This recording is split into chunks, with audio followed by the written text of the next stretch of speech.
Most naturally enjoy that. I did want to ask you about a tweet you put out earlier regarding the whole Rich Paul thing. You were so passionate about it. Tell me about that and why you think it's so important for major athletes to give back to HBCUs.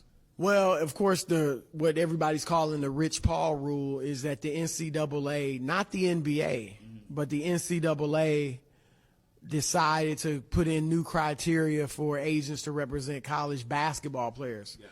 And one of the criteria was you have to be certified by the Players Union for 3 years. Another is that you had to be a college graduate, and that's the big one. Rich Paul, who's arguably the top agent in the game, yes. You know, LeBron James, Anthony Davis, Ben Simmons, Draymond Green, several others. He doesn't have a college degree, and at a certain point, the 3-year certification would have impacted him. He wouldn't have been able to have – well, LeBron didn't go to college, obviously.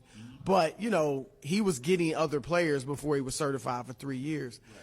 And so that's why a lot of people are referring to it as the Rich Paul rule, because he's making power moves. He had the player that was coming out of high school, a top recruit, decided to go do an internship with New Balance, made $1 million, and was able to work on his game. Right. And so the NCAA sees that and says, well, what if he starts doing that with more players? So that's why people are referring to it as the Rich Paul rule. And I personally think it's racist, because Rich Paul is far from the first agent to not have a college degree.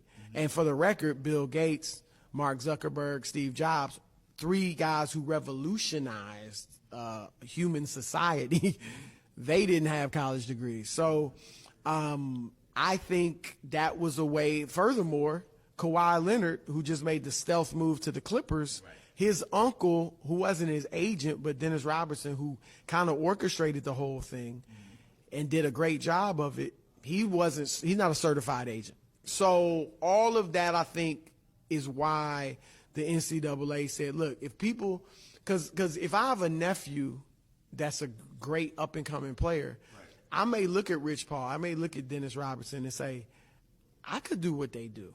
Or let me talk to them and see what advice they can give me to do what they did. Mm-hmm. And now you're starting to have, you know, a lot of family members and friends who are African American representing these players. So that's where I think the racism comes in. You had right. And so some people might think that whole HBCU thing is unrelated, but my point was that, okay, this is a way for, like, I saw tweets, I heard comments from athletes or black people in general complaining, whining, begging, you know, well, hopefully they change it.